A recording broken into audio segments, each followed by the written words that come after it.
This is Stephen James, and you're watching the Break It Down show.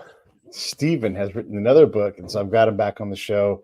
The link for the book is right down below. It's called Fatal Domain, and you've got this great character who allows you to dig up old stuff.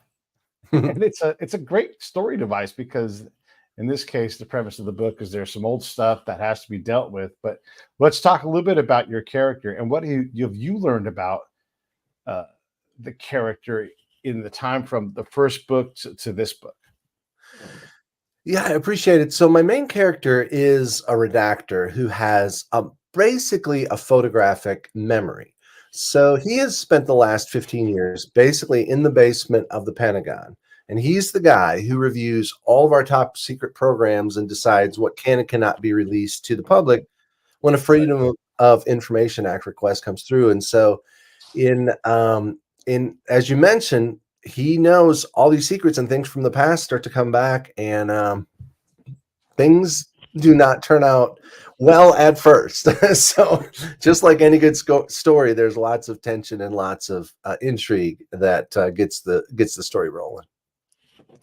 Yeah, the memory device is just fantastic because it's is it at his command, or it's the character's name is Travis. So is it at Travis's command, or is it a flowing river that will bring him something that he's like, oh, and now how does this memory work?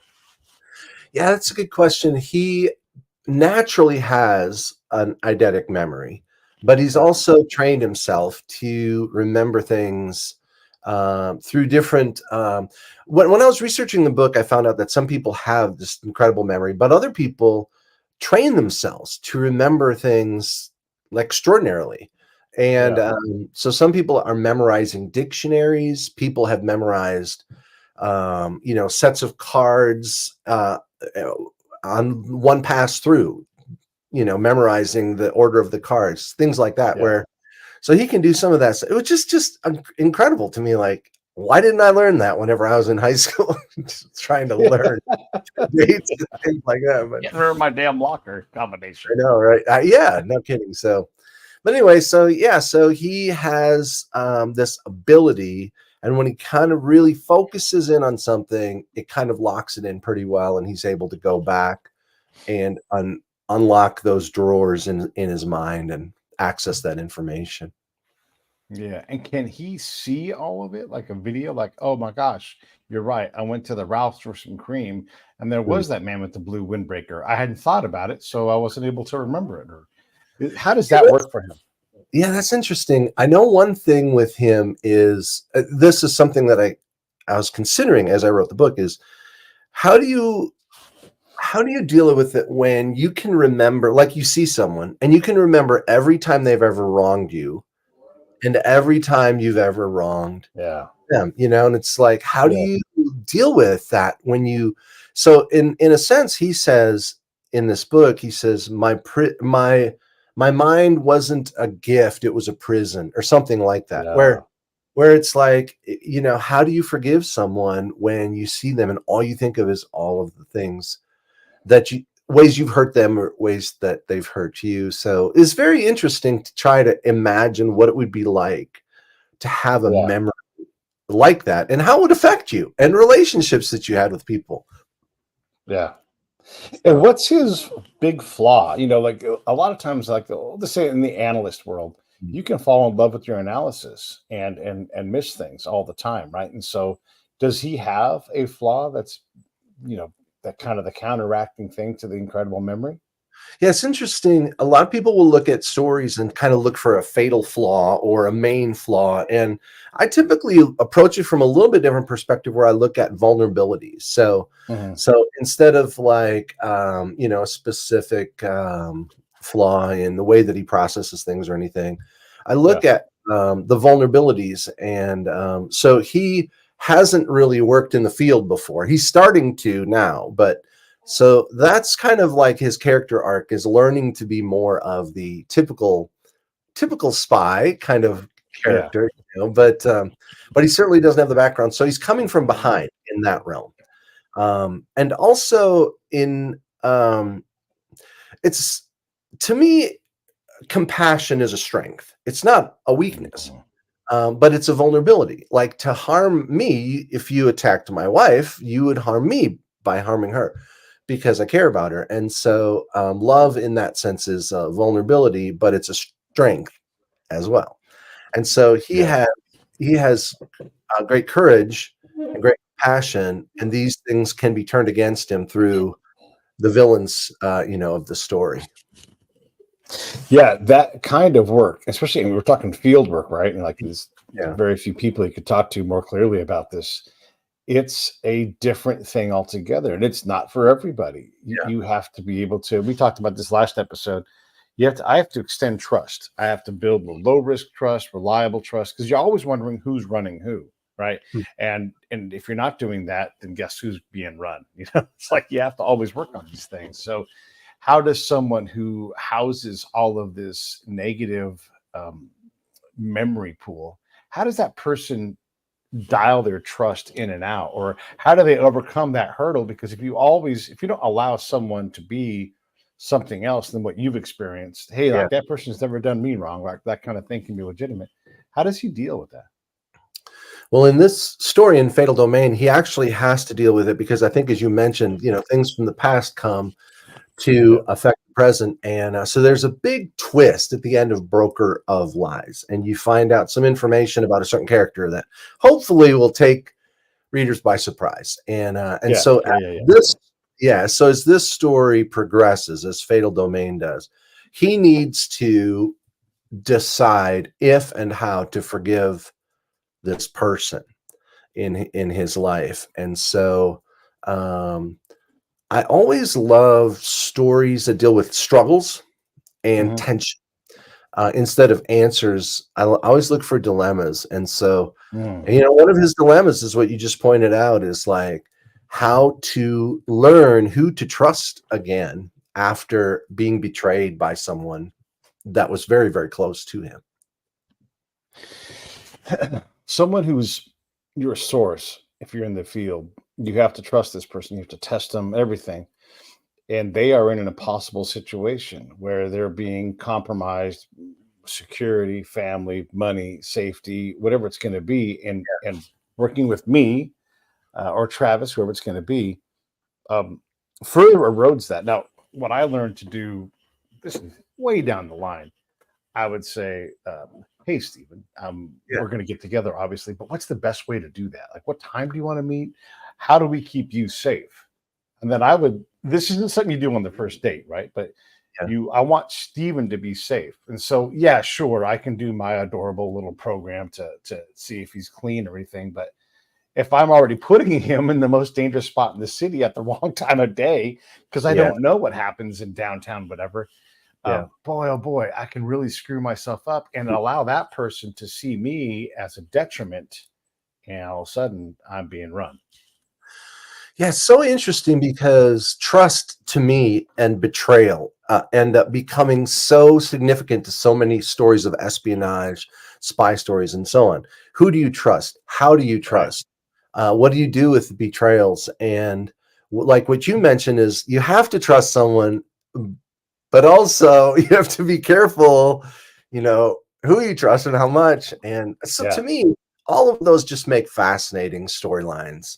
And so it's been super interesting to meet with people who have worked in the military or in law enforcement, or in some Yeah. cases with some of the three-letter agencies, and just chat with them about the way that they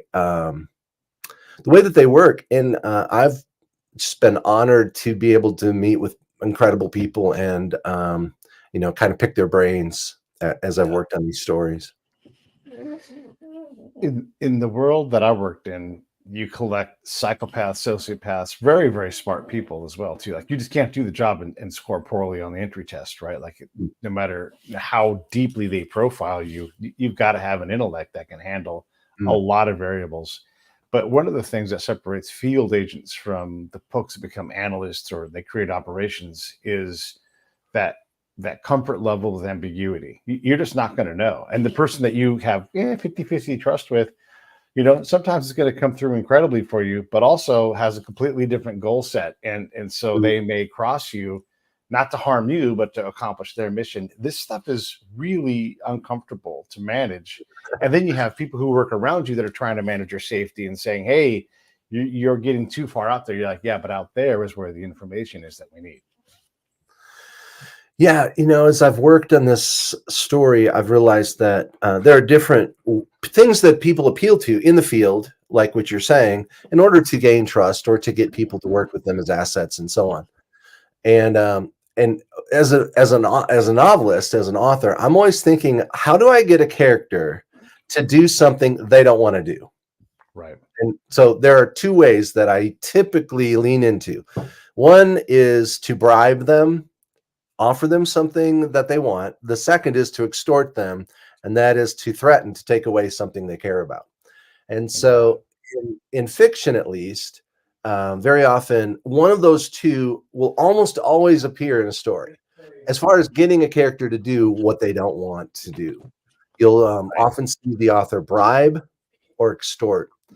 And so as I teach other authors, I'm like, okay, how are you going to bribe this character? What do they care about? Yeah. Like, or how are you going to extort them? What do they, where's the place that you can press to threaten them? And so, yeah, what's your take on that? What do you think as someone with some experience in the field in that realm? So I automatically, by training, want to reject paying for information, right? Yeah, That's just like the default that they push on us.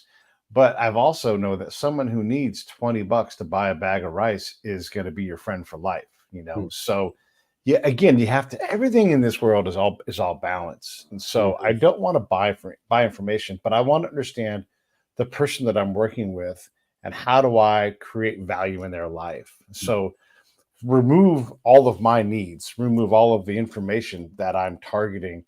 And just like, if I want to know what Stephen, what you need, Yeah. and how I might be of value to you, now I'm valuable outside of my needs and my goals, my ends. And then I can come back and I can leverage on that account a little bit because I'm like, hey, I've done these things. I want to do more. Can you help me with this? Or whatever that pitch is, right? I'm being very direct in this case, but yeah, you have to know, if you have the time, and you don't always have the luxury of time, you have to know the person you're dealing with, or at least understand those people. And there's a lot of, we had a mentalist on the show named Michael Gutenplan, and he's like, yeah, here are the books. And he studied them. And so when he does his mentalist thing, he's leaning on us, the nature of us, right? And so you have to understand these things as well when you're trying to leverage, because you want to avoid buying off, you want to avoid punishing. But if I can go help get your road flattened in front of your house, and that makes me valuable to you, hey, now we're friends. Yeah. No, it's interesting as a novelist, as a storyteller, how much of human nature you have to start to become a student of, in a certain sense, to understand, your characters, their motives, their intentions. And it's super interesting to try. Basically, when I'm writing, I'm asking myself, what would this character naturally do? Like, what would they do in this situation? And then I try to let them do it in an honest, believable way. And so people have said, like, how do you write a teenage girl? You've never been a teenage girl. I know, but I've never also been a serial killer or a spy or an FBI agent or so you get into that moment where you're like, what would this character say, do? And then let them act without restraint. And so sometimes when I teach writers, I hold up a dog leash, right? And I'm like, all right, this is what a lot of authors do, is they lead their character around on a leash wherever you want them to go. And then I take out a big scissors and snip it, or a knife and slice through. And I'm like, all right, that's what you need to do. Cut the leash, let your character act without restraint.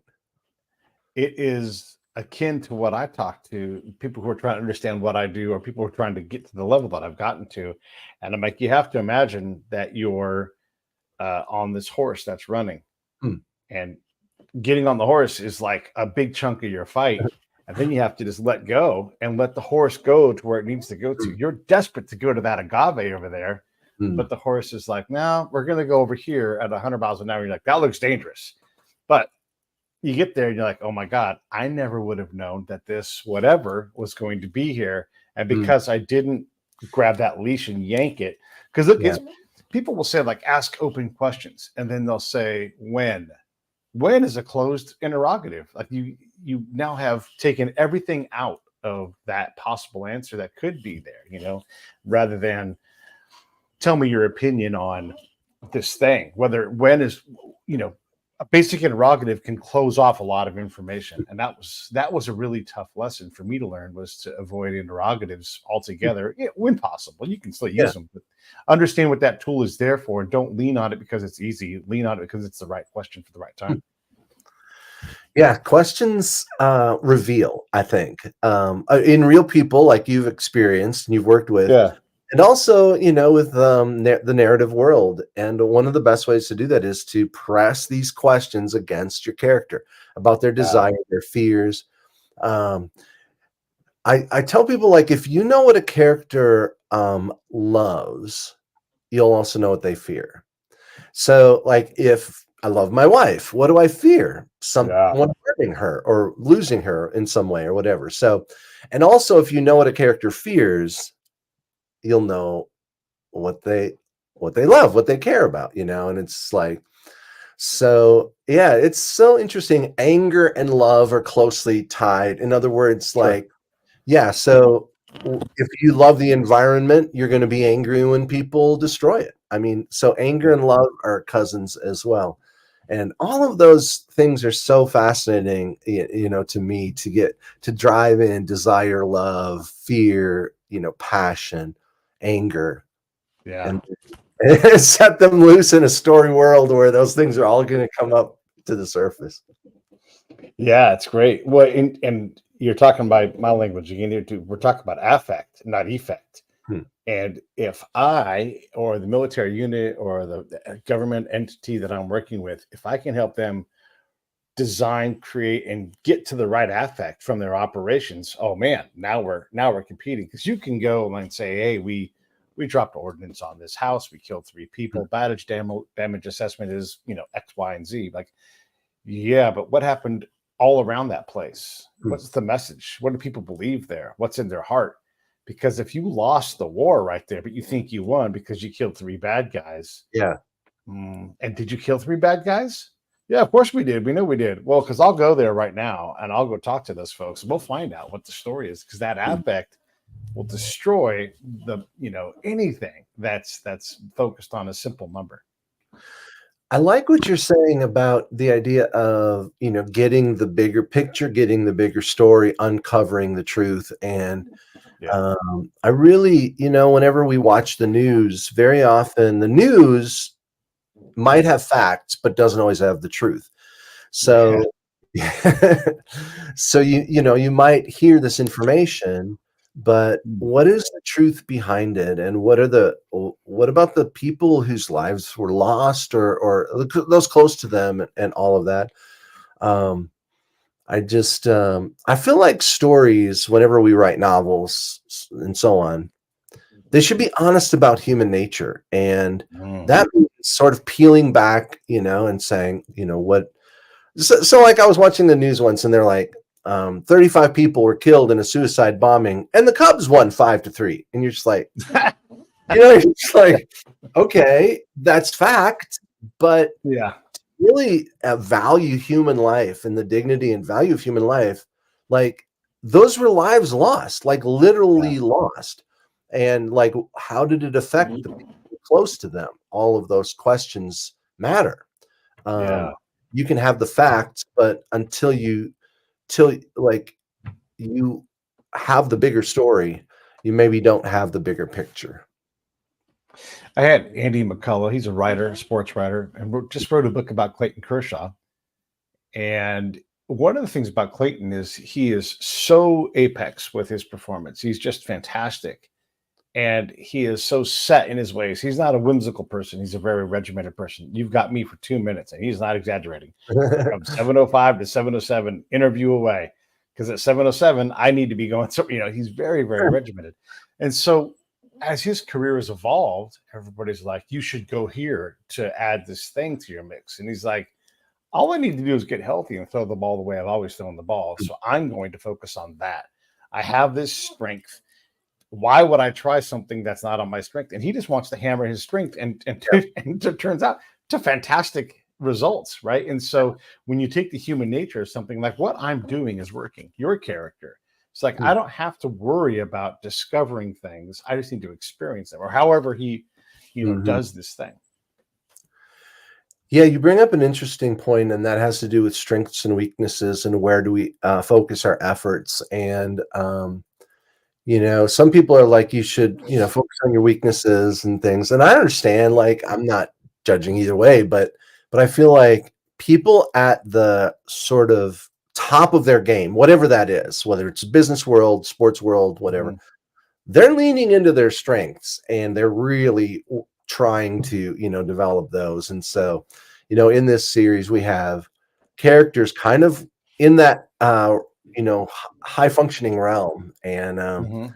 they're leaning into it. One of my favorite characters, I can't remember if I talked to you about this last year or not, Pete, but his name's Gunnar Bain, and he's ex-military. He's tough as nails, but he's also trying to write a romance novel to actually send his Yeah. niece to college, like to help his send his niece to college. And so, Yeah. like, it's bad romance writing. It's the worst romance writing, but he thinks it's good. So he'll write something like, um, Donovan touched Susie's arm, stroking her skin, the largest and most visible organ on her body. He's like, Yeah. what? It's so much fun to write his part, though, I have to say. Because I'm just like, what is the worst romance writing that I can come up with? And then I'll just like, okay, Gunner, you can write that. That sounds good to me. Wow. Yeah. Yeah. Last year when we spoke, AI, look, AI is IT, IS, all of these things, just the next iteration of it, but it's exploded. And the ability to create in the style of Tom Clancy, Mhm. create for me a, espionage thriller, right? And they can give you a scenario, and you're like, wow, that's pretty good, because a lot of these scenarios are thought out. But I guess, what are your thoughts on how AI is going to evolve? Maybe what you do, or how you see it evolving the market. I think it's already affecting certain realms of writing. I feel like if your story is very, I don't know how to say, like, formulaic, Sure. then AI can do a pretty good job of copying some of that. So if you're writing a formulaic story, then I would say it probably can do as well as you can, or close to it, or soon will be able to. But my stories eventually, maybe AI could write, but they're pretty complex. Yeah. And, like in Broker of Lies, which is the first book in this series, there's 16 point of views. So if you were to say to a computer, write this espionage story with 16 point of views, you would probably get a mess. It would probably be a Right. nightmare. And so interestingly enough, I don't outline or plot anything out when I start my stories. I feel like Yeah. they're too intricate to do that with. And so I write organically, and I'm always trying to see where the story might go. So I feel like it's going to affect things. Some authors are using AI basically to Yeah. write their books, which I would never do. I like to use it for research once in a while if I'm trying to find very specific information. But the thing that I love is coming up with stories. That's what I'll always do. Yeah. And I'm not going to lean on another person or a computer to do what my specialty is and what I love to do. So, yeah, it'll affect things. Some people will use them in order to replace what they're doing, but personally, it doesn't interest me. Yeah. Yeah. Yeah, I yeah, can understand that. And maybe that'll change at some point. Maybe not, right? Because yeah, you're a guy that takes pen and ink to paper yeah. to write your, and you were saying in the last show, like, you feel like that makes you a more accurate rough draft writer, is by just pen and ink in that thing. And there is something in humans where the mechanical process of doing the thing informs a bigger part of your process. Yeah, and if I were to lean on something like AI, then I would become an editor. Like, I would say, okay, write this story, and then I would have to edit, which is the thing I don't love. So, like, Yeah. why would I give up the thing I do love to do the thing I Yeah. don't love? And so, Oh, yeah, it's probably not for me. But but I love the creative process. And I think what you brought up is a good point, is that discovery about a story happens during the writing of the story, for me at least. It doesn't necessarily precede it. So I've had some twists that I've come up with only in the last really week or two before the book is due. Yeah. Yeah. And so for me, it's always exciting and a little bit, there was one book I was going to send in at 1 o'clock in the afternoon, and at 10 in the morning, I figured out the ending. I was like, okay, I know how it's good. But I mean, that's pretty close. That's after a year of working on the book. 3 hours is a little tight, I have to admit. So one of the things I like to do, like as I think about perspective and all of the different ways to see the story and everything, is to take, and I don't think AI is good at this, take part of the story and just flip that element, and I think it's best illustrated, but it's taking some like colloquialisms like what's good for the goose is good for the gander. Mm. But if you say, is what's good for the gander good for the goose? Well, that's a different proposition. Or I love an ill fate of twist, or I can't, a fated twist versus a twist of fate. Yeah. Like I think Apocalypto ends on a fated twist. Nobody has any idea it's coming, but there is nothing that stops that thing from happening, right? This isn't like happenstance. These ships were coming. Yeah. And so I think those are interesting. I threw my hat in the ring, or my hat was in a ring full of my hat was in a ring full of hats. And all of a sudden you're like, well, wait, everybody's volunteering to get, and so it changes how we see these things. And I don't know that AI can do it. That's the realm of people like you, authors, who are trying to rejigger something that's obvious, because that feels comfortable when we're on the writer first. And all of a sudden it changes and you're like, yeah, you didn't think about that, did you?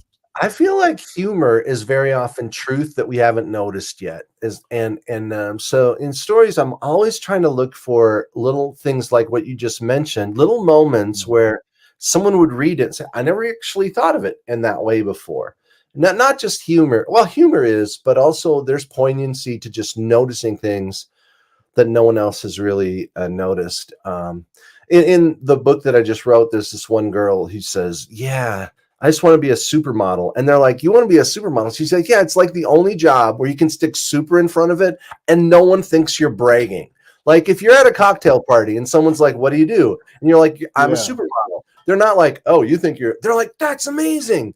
But like, if you said, I'm a super doctor, I'm a super accountant, people, what are you even talking about? So she's like, I love the fact that a model and a supermodel do exactly the same thing, but one of them gets to claim to be super and not sound arrogant. I mean, just little things like that, where you're like, you let the character say that and people say, interesting. Never actually thought of that before. So that's that's a fun, for me, it's just the fun process of trying to look at things and say, what's an angle people haven't really, noticed, and try to weave that into the stories. No, that's great. I mean, all that stuff is great when you think about how we describe things. Just like if you were to come to a party at my house, you don't know a soul back there, and you're like, "Hey, I'm Steven. Oh, what do you do? I'm a writer." We have no idea what that means. Yeah. Are you the world's greatest? What's that? I said I'm a super writer. So yeah, I'm a super writer. Oh, you write a lot of things then. Yeah, it is. It's interesting to play with those concepts. When you look at your main character's makeup, where is he? Does he know where he's going? Because so often in these books, the person lives for the job, the situation that they're in, and they don't have time for, oh, that's right, I've got to go take my girlfriend out to dinner because I've not seen her in 3 weeks. I haven't slept in 5 days. So what kind of dude is this guy? That is an interesting question. I often look to get a character in a situation where they have to make a difficult moral decision. So in this case, he does have a love interest that he's falling for someone, but there's always but also, so I look at it this way, like very often in life, we have one feeling, but also another feeling. Let's say I get a new job. I might be excited, but also maybe nervous that, things won't work out. Or You know, I might be in love, but also hesitant because I've been hurt before, whatever it might be. And so I'm always thinking my character is, you know, present in the moment, whether it's he's with his love interest or he's with his work, but also what? There's something playing in the background. And that extra note in the background, I think, is what makes characters sort of more three-dimensional and interesting. So yeah, he's got a lot of but alsos in his life. He's got some but alsos from the past, some but alsos about the present, and about thinking about the future. Yeah. He goes through a really painful tragedy in the first book when he gets burned terribly, audience. You guys should definitely check it out. The link for that book right there is Broker of Lies. There's the link. It's in the remarks. It's the first one in this particular series. But he goes through a lot. How has he adapted post being burned and the excruciating recovery process? Yeah, it comes up a little bit in this story where he walks into just a convenience store, and this little girl is staring at him because he has scars all inside of his face. And so this little girl says, "What happened to you?" You know, like little kids will do. You know, like, "What happened?" And her mom's like, "Shh, don't talk to him," you know, like that. And he's like, "I was in a big fire." And she's like, "Does it hurt?"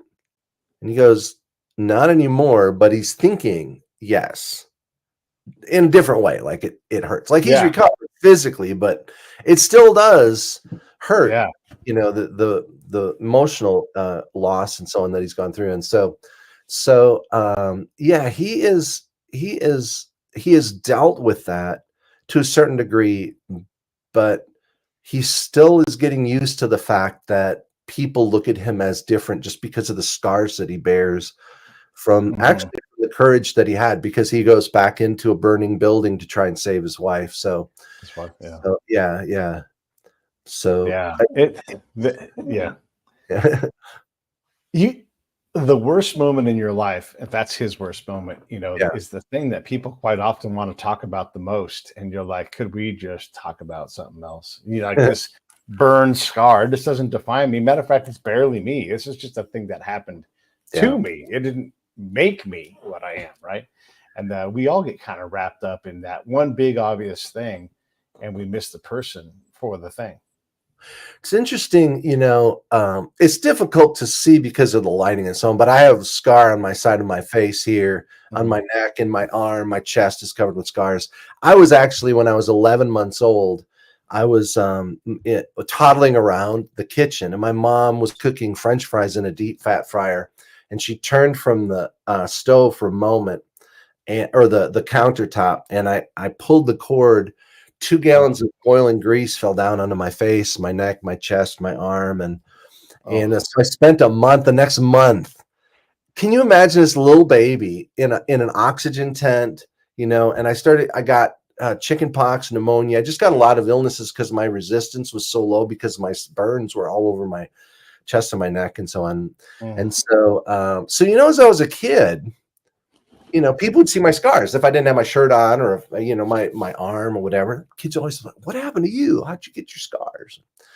And when you're a little kid, you're like, "Well, I was burned or whatever." But then eventually you're like, "It's just part of my story." You know what I mean? Yeah. And so at this point, it doesn't bother me if someone notices my scars or anything. And so when I was writing his character, I kept thinking, what about my story whenever I was a kid, and people would ask me about that. And then it just becomes a part of your story, a part of your, experience and who you are and things like that. So not to diminish it in his case, but there's a time when he was with his love interest in the story, and he says something about his scars, and she's like, or he says something like, "You've never really mentioned my scars." Like, to her, she just cares about him.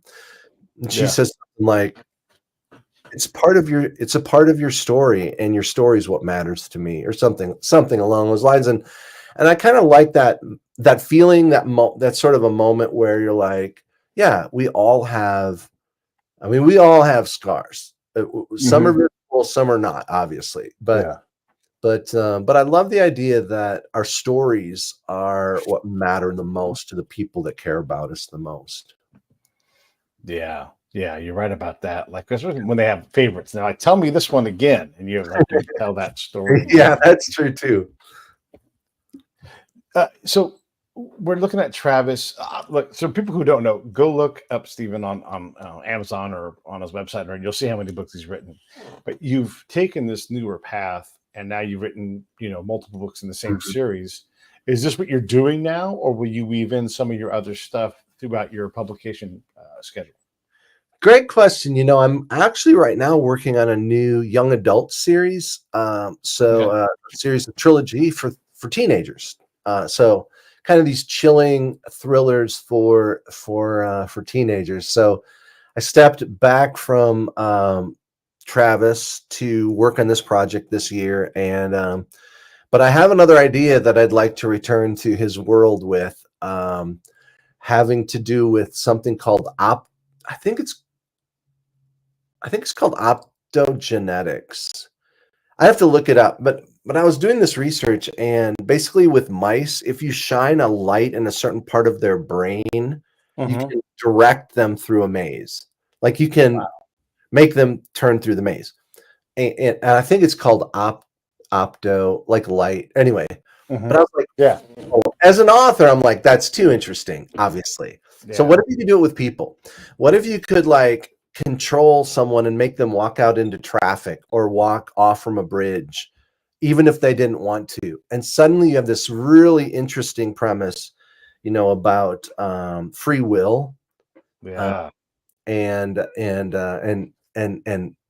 on justice and all of these things. So anyway, so I won't give too much away, but that book is already cycling. Again, I'll return to that, and then I have been thinking more and more about returning to the world of Patrick Bowers. I did 11 books with Oh, him okay.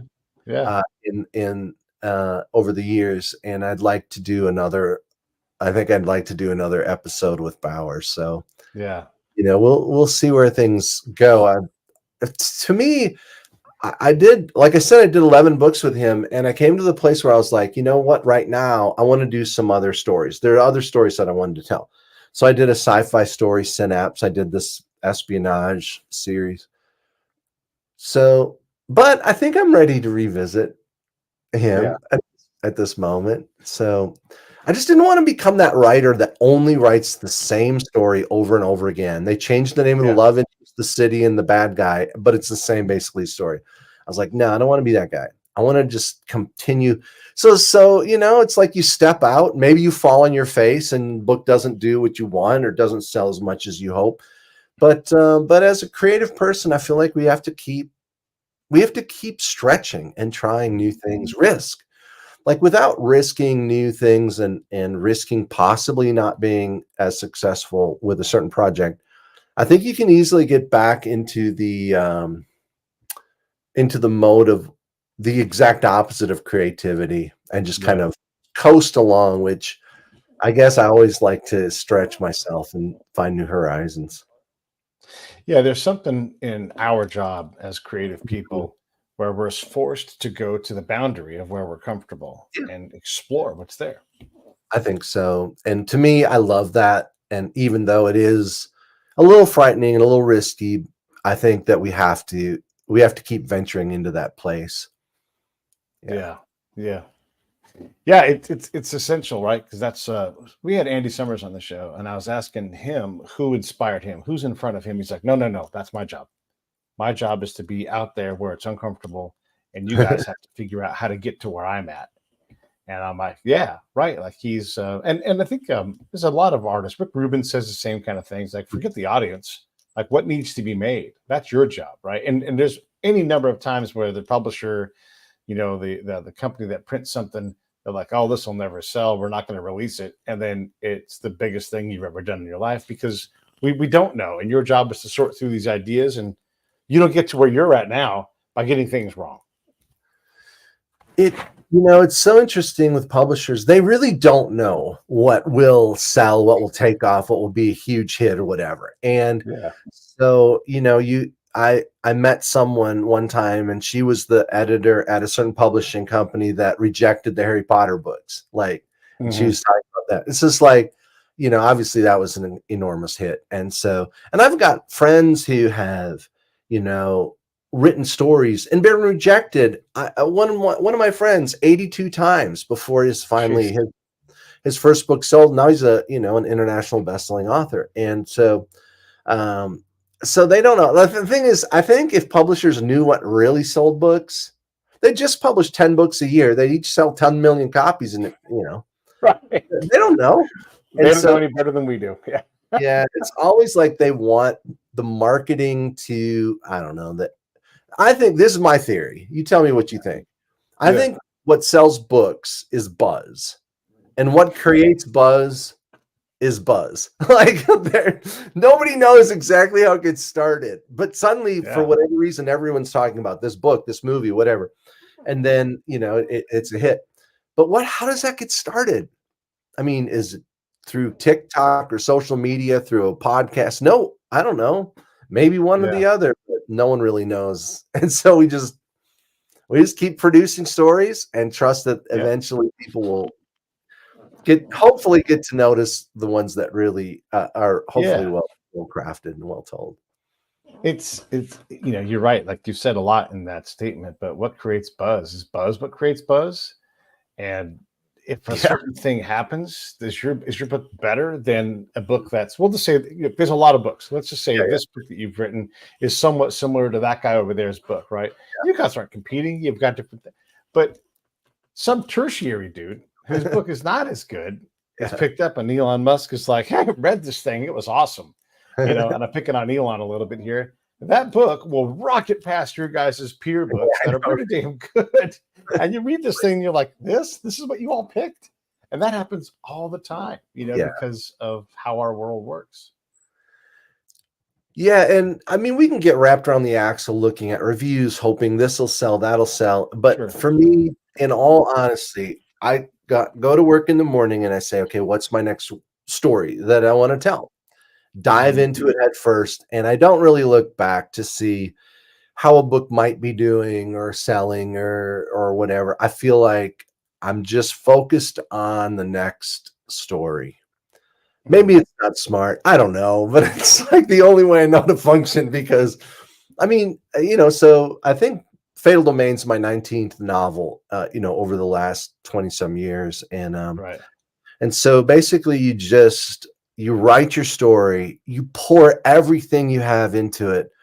And then eventually when it's out there, it's like, okay, now what? I mean, it's done. Like if people like it, they like it. If they don't, they don't, whatever. It's like out of my hands at this moment. And so what am I going to do? The one thing I can tell a better story. When we were young, we watched a lot more similar things. Like I was looking through the ratings of Fall Guy, because I loved Fall Guy as a kid. It was just a great show. And it was getting a 19 share steadily, bing, bing, first 4 years. And people don't understand a 19 share is like massive. I mean, if you have that means you really have a hit on your hands. Yeah. And then it went down to like 6, and then it was canceled. And a 6 today, if you had a 6, you'd be like, I've got a hit show. It's so crazy. And so have we figured out how to speak to and develop an audience better than before? Because we're never going to go back to that time where all 300 million of us are watching the Carson show, right? That's just not going to happen. I kind of feel like people are narratively astute these days. And so we have to tell better stories. I honestly think. Like we have to tell amazing stories. People have grown up either watching movies, stories, television, YouTube, whatever, videos, and all of this, reading stories. And I guess we just have to grow with the times and tell better stories than we did 30 years ago or 40 or whatever years ago. Yeah. And if you watch some of those old shows, you might say, oh, this was slow, or this maybe wasn't well written or whatever. You can't get away with that anymore. It's just, there's too much content. There's too much competition. So it's like, we have to elevate. And I feel like we've got to really be on the top of our game as writers, storytellers, authors, novelists, and stuff, because there's so many distractions, like literally millions of podcasts and TV shows and YouTube, and I mean games, and social media to go to, and if we don't if we don't grab attention and deserve and earn, I guess is a better word, Yeah. like earn Right. the right to be read, Yeah. then there's plenty of other stuff for people to do. Yeah, it's funny. Sometimes I'll be engaging with somebody on Twitter and then they'll call me out, and like they do on Twitter, and they'll say something like, "Oh, here's a guy with a show." And I'm like, "Hey, wow, at least you read my bio, like you work hard at something." And they think they're going to attack my show. And I'm like, "You have no idea. Like thousands of episodes, all these incredible authors. You want to Yeah. make fun of it without even ever sampling it. I can't even worry about you." But the Yeah. people that love what I do, that are desperate to work with me or support me, like that's who I'm looking for. And I hope that the group of people always grows, and I do my Yeah. job to do something different. But yeah, the people that are just like going to dismiss it without even ever even thinking about it, what are you going to do? You just got to. I can't worry about those folks. No, you can't. Literally, I remember years ago, I was actually teaching in South Africa for a week or two on writing and storytelling. And at the time, we got a review from a certain magazine about one of my books, and it was pretty negative. And I was just Mhm. like devastated. And then I'm like, what do I care? This is one Yeah, person read my story. You know what I mean? Like they didn't love it. yeah, Okay. But I was just it still had hurt, so I was like, oh, maybe I'm not very good or whatever. You just gotta kind of get thick skin and say, all right, one person, their opinion is their yeah. opinion. It doesn't make my book better or worse, and I'm just gonna move on. And it's life's too short to get beaten down That's by that true. type of stuff. You said a number of times when you mentor younger writers, and we talked last time on, is your path replicatable today, the one that you took to get to where you're at? It's what makes you lean so hard on giving back and helping the next writer? What was the experience that infused that desire to, because you don't have to do that. Even if you're getting paid, it's still leaving your house to, go answer a lot of times the same question over and over again. So how did that get born in you? When I was getting started back in the late 90s, I was writing for a magazine out in Kansas, Gossel, Kansas, just outside of Wichita. And they flew out Yeah. maybe 3 or 4 of us out there for the weekend to that we were all contributing editors. And anyway, he wanted us to critique our stories with each other and grow or whatever. So anyway, but we stayed at this bed and breakfast, and literally in like 3 or 4 days, I learned more about writing than any of the classes I'd ever had and stuff, because I was with someone who really knew what he was doing, and we could sit down and we could actually just really grow and work. And he said to me, the editor, he's like, "Well, what do you do when you're not writing for us?" And I was like, "Well, I do this and this." I just listed some stuff, some part-time, whatever. And he's like, "But you're a writer." I go, "I'm not a writer." And I do this and this. And he Keep goes, going. "No, Steve, you're a writer." And I'm like, I'm a writer. And it was like the first time that I had Uh, seen that as part of my identity. And that moment really impacted me as a writer. And I love to see that light go on in other people's eyes, to be honest. yeah. Like when I do seminars, around the country, around the world, and I never really imagined that I would sort of love that aspect of what I do so much. But when you're giving someone a new perspective on storytelling, on writing, or whatever, and all of a sudden you see that light go on in their eyes, and you can almost hear them saying, "I'm a writer." All of a sudden, I'm Yeah. like, "Yeah, that's pretty cool to be able to hopefully inspire the next generation of writers and storytellers." That's great. Yeah, yeah. I do similar things in my life where, in 2 weeks I'll be up in my hometown. I talk to the seniors both semesters from high school Oh, where I grew up, and I was like, I'm you for the future. I'm not going to talk to you like a parent. I'm not going to talk to you like a recruiter for anything. I'm just going to answer whatever questions you want and just be honest as I can be. And they seem to love it, right? Because someone's come back and it's like, what do you want to know? Like, how do I deal with my parents? Be an adult. Tell them what you're going to do. And they look at you like, wow, I can tell my parents what I'm going to do. And I'm like, you're about to be 18 and going to college or going off to military or working. You get to start saying, with respect and everything, like, this is too much. This is not enough. I want to be right down here, and I want your help there. And then I'm like, your parents, for the most part, are going to be like, holy shit. and quit complaining about emptying the dishwasher. Just do the damn thing. It's like, it's not that hard. It takes 5 minutes. But I explain these kind of things to them, and you see the light sometimes go on, and they're like, I'm going to be an adult. And I'm like, yeah, you are. I mean, I'm speaking at a commencement event coming up actually this week for a graduation commencement. Yeah. And, it's like so many people have been told, pursue your dreams. And I get where people are coming from. They mean all the best. Yeah. But like, if all you think about is your dreams, you're going to end up using people as stepping stones. Yeah. So one of the things I really want to share with these, graduates is the idea like, look, I can tell you how to live a successful life. Stop pursuing your dreams and try to help other people reach theirs. And like, it's just like, and don't think of yourself all the time. It's like, put yourself like, it's all about me. It's like, it's not all about you. And the more we can kind of, encourage each other along the path, I feel like it's a positive, it's a positive thing. Yeah. Boy, and anymore, having a conversation where even if I completely disagree with you, I can say, you know what? That's certainly reasonable. It's certainly rational. It's like, you're not going to focus on your dreams your whole life. You're not going to focus on yourself. And the next person can be like, live your dreams. Do what Steve Jobs said and all these things. Yeah, and you can have both sides of that conversation and say, sometimes you got to give away. First thing is you got to do it, right? You got to go out and you got to experiment with life and chase happiness and make mistakes so that you can look back and be like, this is how I got here through a lot of hard work, adversity, and who the hell knows what's next? Because when I look back, I didn't know how I got here. So who knows, where we're going. We don't know. And so, it's like, stay.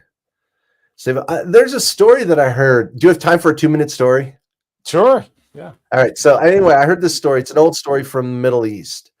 And so it's about this guy who basically wishes people would show him more attention, bring him food. Like he's hungry and doesn't really have anything to eat. And he's frustrated. And so he goes to the jungle one day and he sees this fox with no legs. And he's like, that's kind of strange. I've never seen that before. And then he sees this tiger nearby. The tiger finishes his meal and drags some meat over and leaves it for the fox. So the guy's like, that's weird. I wonder if that'll happen again. So next day he goes back to the jungle and he sees this fox there. And pretty soon the tiger finishes eating, brings some meat over for the fox. Guy says, I think I know what I need to do. So he goes home and he waits for someone to show up and bring him some food. Like he's waiting there and waiting, right? And no one does, right? And so finally he's starving. He's on death's door.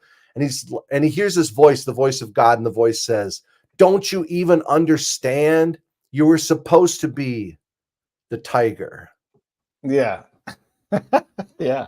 It's like, where are we going to do, our lives? Is it going to be just about me, come me? Yeah. We're going to be like, be the tiger, literally. Go out and do something for someone else. So I want to get like a t-shirt that says, be the tiger. And, it's just like, be a tiger for a while. See how that goes for you. Yeah, absolutely. And it's remarkable. I mean, I had a moment like that. I was back in my softball playing days and everything. And one of the kids I grew up with, he's like, hey, Pete, you're really good at defense. You catch everything. Like you can snatch catch. Like you're a really good outfielder. No one had ever told me that.